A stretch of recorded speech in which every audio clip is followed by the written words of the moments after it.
Omo like this, as I declare you so, Kenneth Okonkwo don fall out like this. Na the king of woto woto for Labour Party. So you know say earlier today their papa fashion come out talk say they don suspend am for the party because say e no come their neck meet what they do. As I declare you so, he don come out now, he don address the issue of that illegal suspension according to Amu Itosi wey sup for that faction. So he still talk about Peter Obi, wetin Peter Obi talk concerning that papa faction and where they stand right now. Just watch the video, listen to all the revelations, comment your opinion, and abeg make sure say you share the video, make other people watch am wey dey come talk their own on how they reason this matter. So una watch the video. Let's start with news of your suspension as well, because you're among the 12 supposedly suspended by this National Executive Council that met in Bauchi yesterday. Do you consider yourself a suspended Labour Party member? Well, you see, I'm sorry to laugh because it's quite amusing. And like I always say, they are political clowns and they make people to laugh. As they were burrowing in Bauchi like rodents that the NLC chairman described them as, because a rodent is maybe like a rat who, when you put fish somewhere, it will be running around to pick it. So they are just burrowing from one hotel to the other, paid for them by their paymasters, who are the ruling party. They are now a department of the ruling party, clearly functioning to distract us from chasing our presidential mandate, which Nigerians gave to us and which we must recover through the courts. So these people, what they are doing is simply a distraction. What? If it's not a distraction, why are they targeting the presidential spokesperson? Simply to distract me from speaking about reclaiming our mandate. Now, how can I be thinking that some group of people who are not members of Labour Party, by the constitution of the Labour Party, will ever have the right to suspend anybody? As they were doing that, I was attending a meeting in the national headquarters of the National Office of Labour Party. As they were doing that in Bauchi. So tell me, who has the right to suspend who?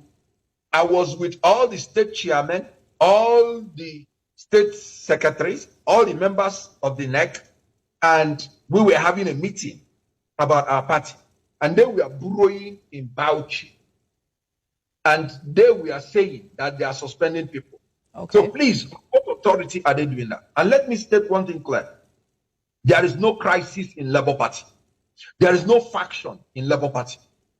Because the process by which national officers of Labour Party emerge is there, clearly stated in the constitution of Labour Party. And I'm talking about Article 13, 1B IV.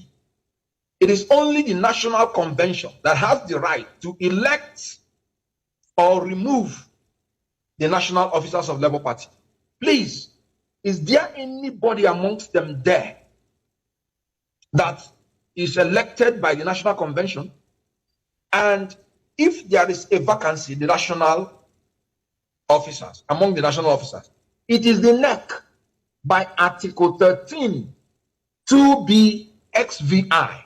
It is the NEC that has the right to replace any national officer that was removed. And if there is need for disciplinary action, it is still the NEC by the authority of Article 13, 2B XVI that has the right to remove the person. So please, did we tell you at any point in time that our national chairman was removed by our party? Do you know what it takes to remove a national chairman of Labour Party? 2/3 of the National Convention. Did we ever tell you at any point in time that our party removed our national chairman? And then did we tell you that we elected ever by the NEC and by the convention those people parading themselves in Bauchi? So, Mr. Okonkwo, No, we did not. Mr. Nkoko, I have to bring in the question or the issue then of the Federal Capital Territory High Court order that has restrained Julius Aburi from parading himself as the national chairman of the party, because that seems to be the basis which Lamidi Apapa and those who are supporting him are saying that he is now the one in charge of the Labour Party. So I need you to speak to that judgment, or at least that court order. Good. First of all, is there any order anywhere in the whole world that gave the person you just called any power to take over the national office of Labour Party or become the national chairman? Is there any order anywhere in the world? None. Good. So you brought to my notice about an order of a federal high court in Abuja. Let me bring to your notice that there is an order of a Benin High Court that restrained the person he just called and all his cohort from ever meddling with the functioning of the national officers of Labour Party.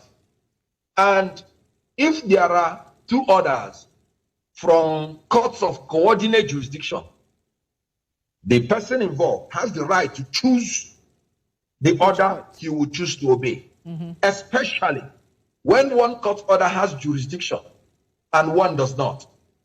The issue that arose for consideration in the Federal Capital Territory, and I'm talking about paragraph 1 of the originating summons in the Federal Capital Territory, is about the purported suspension by some fake people in Benin, in Edo, particularly in the ward, Ward 03, Arwe, Uromi, Isha, Northeast local government, purportedly suspending the national chairman. That is what was before the Federal Capital Territory, paragraph 1 of the originating summon. Now, the Supreme Court is clear that it is only the court where the cause of action arose that has the jurisdiction to entertain any matter. So the FCT High Court has no jurisdiction to dabble into the matter that started in Edo State. It is the High Court in Edo State. And the High Court in Edo State has rightly restrained the people you are calling and all their cohorts of distractors from ever restricting the national chairman from carrying on his duty. Okay. Now, let me come again about the FCT High Court order. There are 3 paragraphs only in the originating summons. The remaining 2, they are purported criminal allegations of forgery and so-called some allegations, perjury, criminal stuff by the police, by the information by the police. And the police made it clear that please don't use this information for anything. We are not going to be liable if you use this information for anything. It is purely for information purposes only, because we have not heard from the other party. And our legal department has not even given us advice on what to do. Police said this in the information. Please don't use it. And the person that requested for that information is not even a claimant. And you know the funny thing? The claimants in the FCT High Court, they are still the ward executives from Edo State. So now the Supreme Court is very clear. And I'm talking about the case of Suleiman and APC, 2023, 5 Nigerian Weekly Law Reports, part 1877. The Supreme Court is very clear. A court cannot try criminal allegations with originating summons, because originating summons is the process of court you use when there is no disputation as to the interpretation of the facts. So in criminal allegations, where you know you have to prove beyond reasonable doubt, you do not use originating summons. You use writ of summons if it is in a civil court. All right. Now, this court again in FCT, it went again and assumed jurisdiction on an issue commenced by originating summons, which it does not have jurisdiction to do. On main information which the police say they cannot even use yet because they have not heard from the other party. So the ex parte order is flawed. Meanwhile, by law, you are not supposed to use ex parte order to affect the right of any citizen of Nigeria that you have not heard from. So in section 36, subsection 1, section 36, subsection 4 and 5, the Constitution is very clear. You cannot judge on the civil rights obligation or charge anybody with a criminal offense and make an order without first of all hearing from him. Ex parte order means that you gave an order without hearing from the national parties. You can only use ex parte order to shield yourself from irreparable damage of a superior person trying to damage you, victimize you, before the court has an opportunity to hear him. All right, so you Mr. can use okay, so Mr. Okonkwo, I want us to move on from that. Mr. Okonkwo, please just bear with me. I want us to... In that originating summons, there was nothing in the originating summons that was talking about the legal rights of the claimants. Nothing. So they simply used the originating summons to destabilize Labour Party, to distract us, and to come against Labour Party, to behead a human being. That is legal blasphemy. So let me take you up from with that. You've talked about this being a distraction, an attempt to destabilize the party and behead the party. But at the very beginning of this, you said that there's no crisis in Labour Party. But you also told me that this is basically individuals moving around at the behest of paymasters in an attempt to destabilize the party. Does the party, or rather you at this point, because there have been counter accusations, and we'll get to some of the accusations against you, but this accusation you've made, is there evidence of that? That there are those outside of the party who are paying individuals or a faction in the party to attempt to destabilize and distract Labour Party from pursuing its case at the tribunal? Absolutely. That's absolute. That's what I say. And I stand by it. They are being paid and they are doing the work of their paymaster. Otherwise, what was the urgent thing in going to court to seek an ex parte order? What right do they have that is being infringed on, that they will go and look for ex parte order? None. Did any of them tell you that he was the national chairman before getting the ex parte order?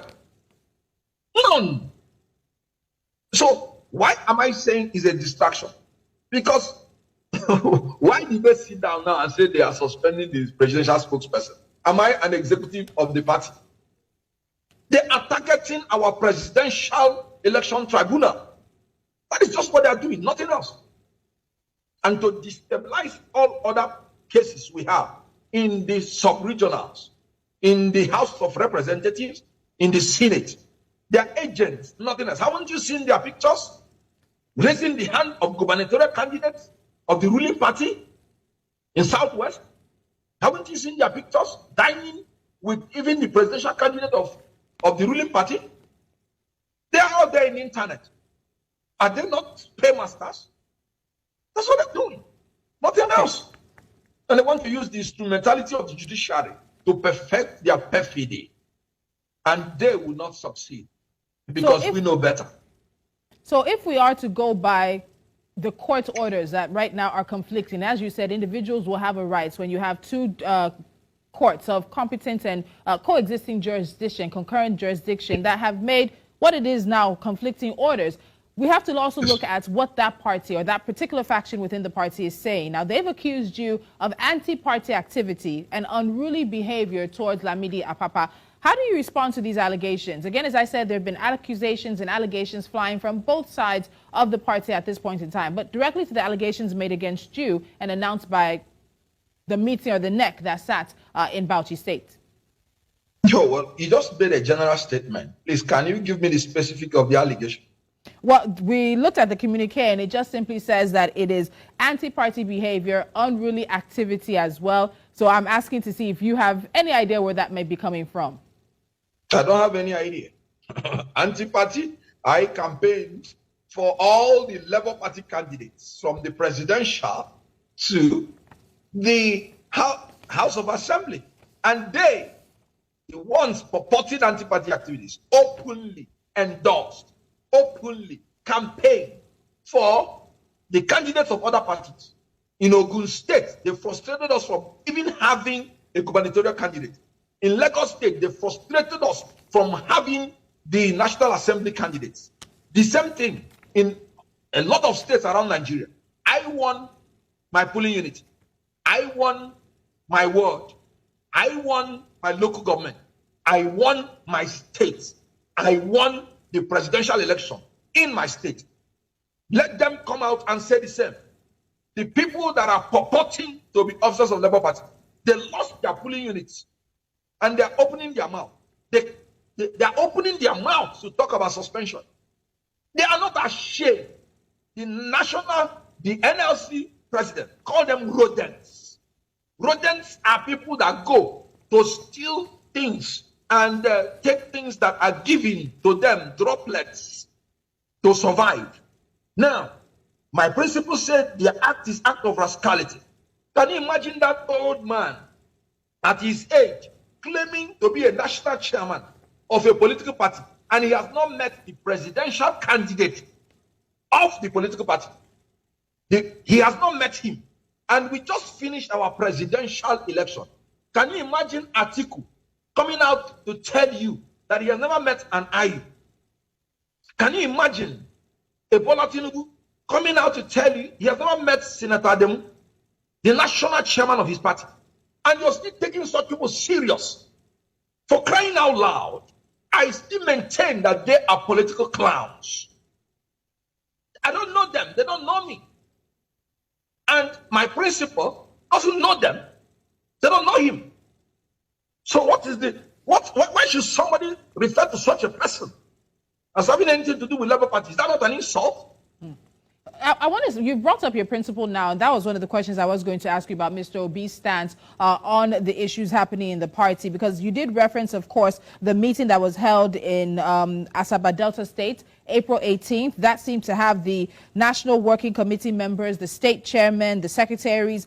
They were all present there, as well as Mr. Obi, party trustees, the NLC, the TUC also being present. And we've seen that the Bauchi NEC, let's be using locations for clarity, the Bauchi NEC has moved to suspend these individuals as well because they were present at that meeting. So coming to Mr. Obi now, you say he's used the word rascality to describe this situation. In terms of his stance, you're telling us right now that he's fully behind the Julius Aburi-led Labour Party. Beyond that, what is his stance in helping to finalize or to finish and sort out this particular leadership crisis or leadership challenge that's affecting the party? All right. First of all, by Article 13(2)(a), the composition of the NEC includes all the chairmen, all the secretaries of the states, all the members of the National Working Committee, and elected officials, and everybody. Now, 1/3 of the members of NEC is what you need before you form a quorum to do anything. And some people are in Bauchi brewing in some hotels and purporting that they are doing NEC meeting. I only saw the face of the old man. I only saw his face on television as people purporting to do NEC meeting. And when, like you rightly pointed out, in the Asaba NEC, the genuine NEC, you could see that all members of NEC were present. And so they passed legitimate resolution, filled up the vacancies, expelled them, as in disciplinary action against them, removed them from office. All those people playing anti-party activities, they were removed officially from Labour Party. And Peter Obi made it clear that he stands by Julius Abure. He's made it very clear, unequivocally. And he has declared in an interview that he does not know and that the old man has never met him. And you can imagine the irony. It is mind-boggling. If they are not political clowns, help me. Give me a better word.